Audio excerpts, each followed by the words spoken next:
आज इस कार्यक्रम में प्रमुख रूप से मंच पर उपस्थित हमारे यहाँ के कर्मठ लोकप्रिय जिलाध्यक्ष श्री दीपू पांडे जी, भारतीय जनता युवा मोर्चा उत्तर प्रदेश के नेता श्री छोटू त्रिपाठी जी, यह कार्यक्रम के आयोजक भाई सोनू पंडित जी, संतू वर्मा जी, अनुराग शर्मा जी, राज कमल जी, मोहित श्रीवास्तव जी, नितिन त्रिपाठी जी, अंशु ठाकुर जी, परसू शुक्ला जी और उपस्थित सभी सम्मानित बहनों भाइयों, आज जब आपके बीच में आया हूं तो हमारे यहां उपचुनाव में आपसे भारतीय जनता पार्टी को जिताने की अपील करने के लिए आया हूं। यह चुनाव क्यों हो रहा है, किन परिस्थितियों में हो रहा है, अभी हमारे अध्यक्ष जी ने आपको बताया और वैसे आप सभी को जानकारी है, उस पर कोई चर्चा करने का कोई बहुत फायदा है नहीं। और यह भी बात सच है कि इस उपचुनाव का कोई बहुत बड़ा फर्क भी पड़ने वाला नहीं। मानो उपचुनाव में भारतीय जनता पार्टी हार जाएगी तो भाजपा की कोई सरकार नहीं चली जाएगी, और यदि समाजवादी पार्टी जीत जाएगी तो कोई अखिलेश यादव उत्तर प्रदेश के मुख्यमंत्री नहीं बन जाएंगे। कोई फर्क इससे पड़ने वाला नहीं है। लेकिन एक बात मैं जो लगातार कह रहा हूं कि चाहे यह उपचुनाव हो या भविष्य का कोई भी चुनाव हो, अब जो भी चुनाव है वह चुनाव हमारे अस्तित्व से जुड़ा हुआ है, हमारे देश से जुड़ा हुआ है, हमारी संस्कृति, हमारी सभ्यता से जुड़ा हुआ चुनाव है। जिस प्रकार के हालात बन गए, जिस प्रकार की राजनीतिक स्थिति देश में बन चुकी है, मुझे कहने में कोई संकोच नहीं है, भारत के एक और विभाजन की तैयारी भीतर भीतर शुरू हो चुकी है। मित्रों, आपने देखा होगा, अगर हमारे यहां उपचुनाव चल रहा है तो साथ ही साथ देश के दो अन्य राज्यों में भी चुनाव चल रहे हैं। एक झारखंड में चुनाव चल रहा है, एक महाराष्ट्र में चुनाव चल रहा है। झारखंड के चुनाव में वहां के ऊपर जो सबसे बड़ा मुद्दा है वो मुद्दा है बांग्लादेश की अवैध घुसपैठ। जिस प्रकार से बांग्लादेशी रोहिंग्या वहां के ऊपर पहुंचकर वहां की जनसंख्यिकी बदल दी है, भोले भाले आदिवासियों की जमीनों के ऊपर कब्जे कर लिए हैं, उनकी बेटियों से ब्याह करके जिस प्रकार से मोहल्ले के मोहल्ले जमाई टोले बस गए हैं, पूरी की पूरी जनसंख्यिकी परिवर्तित हो गई है। और तो और हमारे छोटे मोटे कामों के ऊपर भी कब्जे हो गए हैं, और किस प्रकार से हमारे धार्मिक कार्यक्रमों में भी विघ्न डाले जा रहे हैं और सरकार का संरक्षण प्राप्त हो रहा है। यह झारखंड का मुद्दा बन चुका है और झारखंड में लोग एकजुट हो चुके हैं, वहां से भारतीय जनता पार्टी की सरकार लाने को संकल्पित हो चुके हैं। और इसी प्रकार से महाराष्ट्र के भीतर आपने देखा होगा, महाराष्ट्र के भीतर जिस प्रकार से आपने बहुत सुना होगा लव जिहाद, आपने सुना होगा लैंड जिहाद, आपने देखा होगा थूक जिहाद। महाराष्ट्र में एक नया जिहाद सामने आया है, वो जिहाद है वोट जिहाद। माने संभाजी नगर की एक सीट जिसमें कि 6 विधानसभाएं आती हैं, वह लोकसभा की सीट में 5 विधानसभाओं में भारतीय जनता पार्टी 1,90,000 से अधिक मतों से आगे थी। लेकिन मित्रों, एक ही विधानसभा मुस्लिम बाहुल्य खुली और वहां के ऊपर भारतीय जनता पार्टी 4,000 वोटों से चुनाव हार गई। यह क्या है? यह है मित्रों वोट जिहाद। और यह वोट जिहाद किस लिए? आपने देखा होगा, भारतीय जनता पार्टी की सरकार रही है, चाहे दिल्ली में सरकार रही है और चाहे उत्तर प्रदेश में सरकार रही है, हमारी किसी राज्य में सरकार रही है, हमने पहली प्राथमिकता लोगों की सुरक्षा की दी है। और जिस प्रकार की बात आई कि अभी यहाँ के ऊपर यहाँ का एक विधायक जिस प्रकार से एक गरीब की जमीन के ऊपर कब्जा करने के कारण से वो आज जेल के भीतर है और कहा जाता है समाजवादी पार्टी का विधायक है। लेकिन मैं जिम्मेदारी से कह रहा हूं, इसकी जगह अगर भाजपा का भी विधायक होता तो भी उसकी दशा यही होती, क्योंकि उसने किसी गरीब के ऊपर कब्जा किया है, किसी गरीब की जमीन पर कब्जा किया है। हमने सुरक्षा में कभी भेदभाव नहीं किया, हमने योजना में भी कभी भेदभाव नहीं किया। आप बताइए, प्रधानमंत्री आवास मिला होगा तो वो चाहे कोई हो, किस जाति का होगा, किस संप्रदाय का होगा, भारतीय जनता पार्टी की सरकार में देखा नहीं गया। किसको शौचालय मिल रहा है या जाति नहीं पूछी गई, संप्रदाय नहीं पूछा गया। और तो और मित्रों, जिनकी आबादी मात्र 20% है उनको 30% से भी ज्यादा योजनाओं में हिस्सा मिला है। इस प्रकार का काम भारतीय जनता पार्टी ने पारदर्शिता के साथ किया है। लेकिन उसके बावजूद भी आपने देखा होगा, भले मकान मिला हो, गैस सिलेंडर मिला हो, चूल्हा मिला हो, चाहे शौचालय मिला हो, आयुष्मान योजना मिला हो या राशन मिला हो, अरे यहाँ तक की तो आया कि रामपुर की एक बस्ती की इस प्रकार की चर्चा थी कि वहां के ऊपर 500 प्रधानमंत्री आवास मिले एक बस्ती में और वोट 5 भी नहीं मिले। बताओ मित्रों, यह वोट जिहाद नहीं है तो क्या है, या वोट जिहाद नहीं है तो क्या है? आखिर भारतीय जनता पार्टी को वोट क्यों नहीं? कारण क्या है मित्रों? कारण सिर्फ एक है कि जिस प्रकार से एक बड़े वोट बैंक ने इस देश में जिस प्रकार से गजवाए हिंद की कल्पना कर ली है, जिनकी संरचना ही है कि इस देश में गजवाए हिंद माने इस देश में शरिया के शासन को लागू करना, और यही कारण है कि कुछ भी होगा वोट भाजपा के खिलाफ जाएगा, वोट भाजपा को हराने के लिए जाएगा। और यही कारण है मित्रों, अभी आपने देखा होगा महाराष्ट्र के चुनाव में मुस्लिम उलेमा बोर्ड के द्वारा 17 मांगे की गई हैं। ये 17 मांगे कौन सी हैं? उसमें पहली मांग है उनकी कि मुसलमानों को सरकार बनने पर 10% आरक्षण, उनकी मांग है कि पुलिस में मुसलमानों की भर्ती में तरजीह, उनकी मांग है आरएसएस पे प्रतिबंध।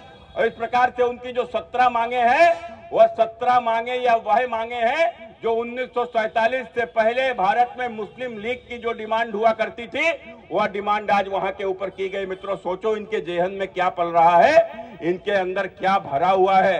ये भारत के एक और विभाजन की यह कल्पना करे बैठे हुए हैं। और तो और आपने देखा होगा इनकी मांगों का समर्थन करने का काम किसने किया है? इनकी मांगों का समर्थन करने का काम वहां पर कांग्रेस ने किया है, शरद पवार ने किया है और उद्धव ठाकरे ने किया है। मतलब सोचो यदि वहां के ऊपर महाराष्ट्र में सरकार यदि कहीं उनकी गलती से भी बन गई तो महाराष्ट्र के हालत किस प्रकार के होंगे उसकी हम कल्पना भी नहीं कर सकते। और इसीलिए मित्रों आप सबने देखा होगा, यदि हम उत्तर प्रदेश की यदि हम बात करते हैं तो उत्तर प्रदेश में भी लोकसभा का चुनाव हुआ। और जब लोकसभा का चुनाव हुआ तो आपने देखा होगा भले ही मोदी जी तीसरी बार देश के प्रधानमंत्री बन गए, लेकिन मोदी जी को जिस धूमधाम के साथ में देश का प्रधानमंत्री बनना चाहिए था वह गूंज मित्रों दुनिया में उठ नहीं पाई, क्योंकि हम लोग आपस में बट गए। आखिर 2014 में मोदी जी पहली बार देश के प्रधानमंत्री बने थे, तो जिस ताकत से अगर मोदी जी प्रधानमंत्री बने थे उसमें सबसे बड़ी ताकत किसी की थी तो उत्तर प्रदेश की थी। यहां से 73 सीटें भारतीय जनता पार्टी को मिली थी। दूसरी बार 2019 में मोदी जी यदि देश के प्रधानमंत्री पिछली बार से भी अधिक बहुमत से बने थे तो उसमें भी बड़ा कारण उत्तर प्रदेश था, क्योंकि यहां पर हमने सपा बसपा को गठबंधन को हराया था और 65 सीटें भारतीय जनता पार्टी उत्तर प्रदेश से जीती थी। लेकिन इस बार नहीं हो सका, और इस बार नहीं हो सका यही कारण है वह गूंज नहीं उठी। और मित्रों इस बार नहीं हुआ तो उसके पीछे कारण क्या है? उसके पीछे बड़ा कारण है कि 2014 में अगर नरेंद्र मोदी यदि चुनाव जीते थे तो नरेंद्र मोदी किसकी ताकत पर चुनाव जीते थे? नरेंद्र मोदी को जिताने वाली क्या कोई एक जाति थी? नरेंद्र मोदी को किसी एक वर्ग ने चुनाव जिताया था? नरेंद्र मोदी को न शहर के लोगों ने जिताया था अकेले, न गांव के लोगों ने जिताया था अकेले। अरे वो तो चाहे शहरवासी हो, ग्रामवासी हो, आदिवासी हो, वनवासी हो, गिरवासी हो, अगला हो, पिछड़ा हो, अनुसूचित जाति के लोग हो, और खासकर वह तमाम सारी छोटी छोटी जातियां जो अपनी ताकत पर अपने मोहल्ले का पार्षद नहीं चुन सकती, ऐसी सारी जातियों ने मिलकर नरेंद्र भाई को देश का प्रधानमंत्री बना दिया था। मित्रों यह हमारी एकजुटता थी, हम एक हो गए, हमने अपना प्रधानमंत्री बनाया। मोदी को तो बनाया ही बनाया, और देखो योगी को भी साथ में लेकर आया। यह हमारी ताकत थी, हमारी ताकत थी, हम एक हो गए, हमने अपना देश का प्रधानमंत्री चुन लिया मित्रों। और यही कारण है कि वह समझ गए या हिंदू यदि एक रहेंगे, इनको यदि बिखेरा नहीं जाएगा तो कभी हमारे मंसूबे ध्वस्त नहीं हो सकते, क्योंकि भारतीय जनता पार्टी को रोका ही नहीं जा सकता। बगैर हिंदुओं को बांटे भारतीय जनता पार्टी को रोका नहीं जा सकता। और आपने देखा होगा कि तरीके के प्रयास हुए, एक दूसरे को बांटने के प्रयास हुए, और एक दूसरे को बांटकर जिस प्रकार के जाति का विद्वेष खड़ा करके कि संविधान खतरे में है, आरक्षण खतरे में है, और मित्रों भारतीय जनता पार्टी का नुकसान करने का काम उत्तर प्रदेश में हुआ। अब मैं आप सबसे कहना चाहता हूं, पूछना चाहता हूं, ये लोग जो भी लोग यह बात करते हैं संविधान की, यह संविधान तभी तक है, मैं बड़ी जिम्मेदारी से कह रहा हूं यह संविधान का पालन कौन करता है? संविधान का पालन आज भी हिंदुस्तान का हिंदू ही करता है। न तो बताओ वह संविधान का पालन करते हैं जो आज भी 3 तलाक की बात करते हैं? यदि संविधान का पालन होता तो 3 तलाक की बात ही क्यों होती? इसलिए मित्रों, यह लोग संविधान का पालन ही नहीं करते, वह पालन करना भी नहीं चाहते, उनको करने दिया भी नहीं गया। लेकिन मित्रों, बात संविधान की होती है, तो इसलिए मैं बड़ी जिम्मेदारी से कहता हूं कि संविधान इस देश में तभी तक सुरक्षित है जब तक इस देश का हिंदू सुरक्षित है। न तो बताइए किसने संविधान को पाकिस्तान में माना? कौन संविधान को बांग्लादेश में मान रहा है? कौन संविधान को पाकिस्तान में मान रहा है? कौन सा ऐसा मुस्लिम देश है जिसमें संविधान माना जाता है? वहां तो शरिया ही मानी जाती है और हिंदुस्तान पर भी शरिया लागू करने की इनकी तैयारी है। इसलिए मित्रों, इस बात को समझते हुए कि आरक्षण किसने दिया है? आरक्षण तो हिंदुस्तान में हिंदुओं ने दिया है, हिंदुओं को ही मिला है। और जब आरक्षण की बात आती है तो मैं जिम्मेदारी के इस बात को कहता हूं, भारत और पाकिस्तान का विभाजन एक साथ हुआ था, और जब भारत का विभाजन हुआ था तो उस समय पाकिस्तान जो अलग राष्ट्र बना था, उस पाकिस्तान के पहले कानून मंत्री श्री जोगेंद्र नाथ मंडल जी हुआ करते थे। उस समय दलितों के सबसे बड़े नेता देश के भीतर थे। भारत में पहले कानून मंत्री बाबा साहब भीमराव अंबेडकर बने थे, और बाबा साहब भीमराव अंबेडकर देश के पहले कानून मंत्री बने। उन्होंने इस देश में अनुसूचित जाति जनजाति के लोगों को आरक्षण दिया, और मित्रों, जब आरक्षण दिया गया, इस देश के हिंदुओं ने उसका समर्थन किया। उस समय पर न पिछड़े वर्ग को आरक्षण मिला था, न अगले वर्ग के पास कोई किसी प्रकार का आरक्षण था। उस समय पर तो आरक्षण केवल अनुसूचित जाति जनजाति के लोगों को दिया गया, और जब आरक्षण उनको मिला, इस देश के अगले वर्ग ने, पिछड़े वर्ग ने उसका समर्थन किया। और इसलिए किया, ये हमारे भाई हैं। अंग्रेजों की सरकार में, मुगलों की सरकार में इनके साथ अन्याय हुआ है, अत्याचार हुआ है, और ये समाज में पीछे छूट गए, अभी समाज में आगे आए, इसलिए उनको आरक्षण दिया गया। पूरे देश ने समर्थन किया। लेकिन मित्रों, पाकिस्तान में बताओ आप, पाकिस्तान में जोगेंद्र नाथ मंडल वहां के पहले कानून मंत्री तो बन गए। उनके कारण से पाकिस्तान में बड़ी संख्या जो दलितों की रुक गई थी, मीम भीम के झूठे नारे के, उनको जिस प्रकार से बहलाकर वहां पर रोक लिया गया था। और वहां आरक्षण देने की तो बात ही छोड़ दो, आरक्षण तो कौन देता? अरे वहां उन दलितों की बेटियां भी सुरक्षित नहीं रह गईं। 14-15 साल की लड़कियों को जबरन उठाकर उनके निकाह कराकर धर्म परिवर्तन उनका कराया जाने लगा। और इससे व्यथित होकर जोगेंद्र मंडल जी ने वहां पर न्याय मंत्री से इस्तीफा दे दिया, और उसके बावजूद भी अत्याचार नहीं रुके, तो वह पाकिस्तान को छोड़कर हिंदुस्तान चले आए, और हिंदुस्तान में गुमनामी की मृत्यु प्राप्त हुए। मित्रों, कौन आज जोगेंद्र नाथ मंडल जी को जानता है? जबकि एक समय वो बाबा साहब से भी बड़े अनुसूचित जाति जनजाति के नेता हुआ करते थे। लेकिन मित्रों, आज वो कहां हैं और बाबा साहब कहां हैं? बाबा साहब आज गांव गांव पूजे जाते हैं, आज उनकी मान्यता है, लेकिन जोगेंद्र नाथ मंडल जी को कोई नहीं जानता। इसलिए मैं इस बात को जिम्मेदारी से कह रहा हूं कि आरक्षण की व्यवस्था तो वहां है ही नहीं। वहां आरक्षण की व्यवस्था होती तो भारत की आजादी के बाद भारत के पहले इस्लामिक राज्य कश्मीर में धारा 370 क्यों लगाई गई? वो धारा 370 केवल इसलिए लगाई गई थी कि वहां के ऊपर रहने वाले अनुसूचित जाति जनजाति के लोगों को आरक्षण न दिया जाए, और वहां पे धारा 370 के कारण से आरक्षण नहीं मिला। माने कश्मीर के भीतर हालात इस प्रकार के थे कि यदि कोई सफाई कर्मचारी है, उसका बेटा पढ़कर यदि डॉक्टर बनना चाहे तो बने ही नहीं सकता, वह सफाई कर्मचारी ही रहेगा। इस प्रकार की स्थिति हिंदुस्तान के एक राज्य में हुआ करती थी मित्रों। लेकिन आपने देखा होगा, भारतीय जनता पार्टी को ताकत मिली तो भारतीय जनता पार्टी ने 2019 में जिस प्रकार से वहां के ऊपर 370 को समाप्त कर दिया, और 370 समाप्त हो गई। लेकिन मित्रों, इतनी ताकत वहां पर भाजपा की नहीं है कि भाजपा पूरे बहुमत से सरकार बना लेती। लेकिन इस बार वहां पर जिस प्रकार से कांग्रेस गठबंधन की सरकार बन गई, तो आपने देखा होगा, अभी विधानसभा का सत्र चल रहा था, वह विधानसभा के सत्र में 370 वापस लागू की जाए, इसको लेकर झगड़ा हो रहा था मित्रों। वह झगड़ा हो रहा था, वहां से प्रस्ताव पास किया गया। अब आप बताइए, यदि आप बड़े आरक्षण के पक्षधर हो तो धारा 370 क्यों लागू करना चाहते हो कश्मीर के भीतर? वह इसीलिए तो लागू करना चाहते हो कि दलितों पिछड़ों को आरक्षण न देना पड़े। मित्रों, यह सोच है। इसीलिए तो कहा गया है, यदि बात कही जाएगी ना, बटोगे तो कटोगे, तो ये कोई नारा नहीं है। मैं भी इस बात को कहता हूं, ये कोई नारा नहीं है, यह तो सच्चाई है जो 1000 साल से हम लोग देख रहे हैं। और उसके बावजूद भी अब जो देखना नहीं चाहते, तो समझ लो उनकी आंखें ही बंद हैं, वो जानबूझकर देखना नहीं चाहते। आप बताओ, 1000 साल से भारत गुलाम रहा तो किसके कारण से रहा, क्यों गुलाम रहा?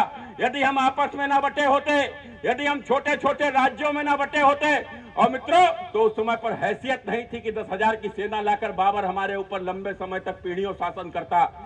10,000 की सेना लाकर ईस्ट इंडिया कंपनी हमारे ऊपर शासन कर लेती, संभव ही नहीं था। लेकिन हम छोटे छोटे प्रांतों में बटे हुए थे, और यही कारण है कि एक के बाद एक राज्य जीतते हुए चले गए, और जो राज्य हार रहा था उसकी दूसरा कोई मदद करने वाला भी नहीं था, और हारने के बाद दूसरा हार जाता था। यह स्थिति हुई।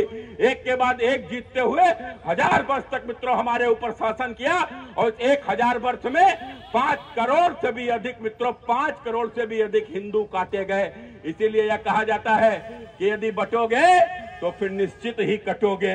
और मित्रों दूसरा बंटवारा हुआ भारत का बंटवारा।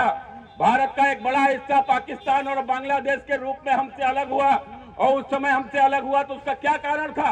लोग कहते हैं, कोई कहता है कि मोहम्मद अली जिन्ना कारण था, कोई कहता है कि इस्लाम कारण था, कोई कहता है मुसलमान कारण था। लेकिन मैं बड़ी जिम्मेदारी से कह रहा हूं, न मोहम्मद अली जिन्ना कारण था, न इस्लाम कारण था, न मुसलमान कारण था।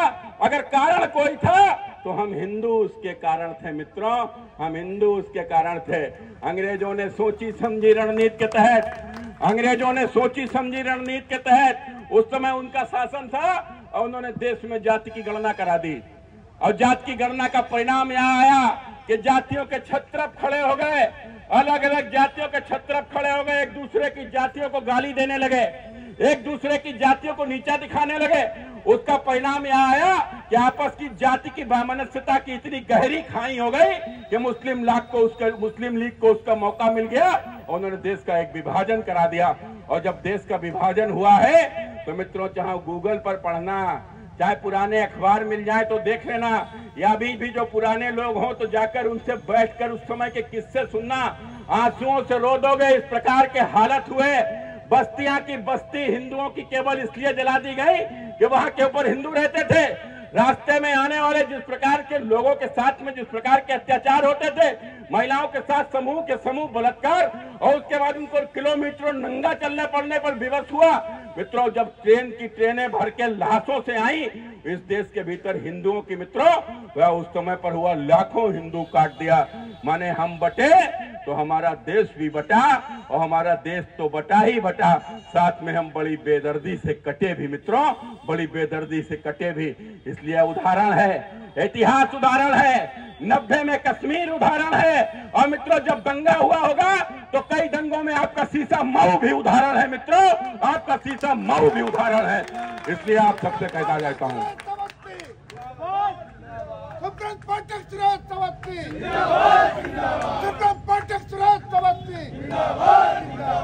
इसलिए मित्रों आपसे अपील करने के लिए आया हूं।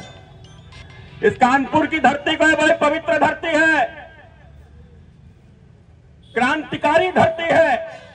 1857 में कानपुर का जिक्र होता है, उद्योगों की धरती रही है। इसलिए इस कानपुर की धरती को जिहादियों की धरती न बनने देना मित्रों, जिहादियों की धरती न बनने देना। तो मैं जिम्मेदारी से कह रहा हूं मित्रों, जिम्मेदारी से कह रहा हूं, आने वाली पीढ़ियां आपको माफ नहीं करेंगी मित्रों, आने वाली पीढ़ियां आपको माफ नहीं करेंगी।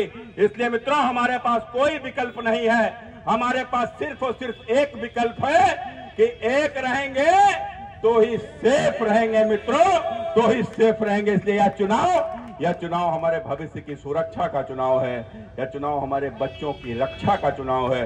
इसलिए मैं अंतिम बात कहता हुआ मैं हर जगह कहता हूं कि हम लोग जो कुछ भी करते हैं, पूरे जीवन जो कुछ करते हैं अपने बच्चों के लिए करते हैं, अपनी आने वाली पीढ़ियों के लिए करते हैं। एक मजदूर भी 100 रुपया पैदा करता है तो 10 रुपया अपने बच्चों के भविष्य के लिए निकाल कर अलग जमा कर देता है। कोई मकान छोड़कर जाता है, कोई दुकान दौलत संपदा संपत्ति छोड़कर जाता है। लेकिन मैं आपसे कह के जा रहा हूं, आप अपनी आने वाली पीढ़ियों के लिए मकान छोड़कर मत जाइए, दुकान दौलत संपदा छोड़कर मत जाइए। यदि कुछ छोड़कर जाना चाहते हो तो ऐसे भारत का माहौल छोड़कर जाइए, आने वाली पीढ़ियों का सुरक्षा मिल सके। न तो मकान तो तुम देकर जाओगे और कब्जा कोई आतंकवादी कर लेगा मित्रों, कब्जा कोई आतंकवादी कर लेगा। इसलिए मित्रों यही बात कहते हुए और जैसा कि अध्यक्ष जी ने कहा था कि कब तक भागोगे, कहां तक भागोगे। अरे उनके तो 57 राष्ट्र हैं, उनके 57 राष्ट्र हैं, ईसाइयों के 80 से अधिक देश हैं, लेकिन तुम्हारा क्या है। अरे कोई भी हिंदू जाति अगड़ा और पिछड़ा और अनुसूचित हो, तुम्हारा क्या है। तुम्हारा तो जो कुछ है ले देकर यही हिंदुस्तान है। यह सिखों का हिंदुस्तान है, यह जैनियों का हिंदुस्तान है मित्रों, इसके अलावा तुम्हारा कहीं कुछ नहीं है। इसलिए हिंदुस्तान की रक्षा करो, आने वाली पीढ़ियों की सुरक्षा करो। मैं यही बात कहते हुए अपनी बात समाप्त करता हूं। बहुत बहुत धन्यवाद। नमस्कार, जय श्री राम।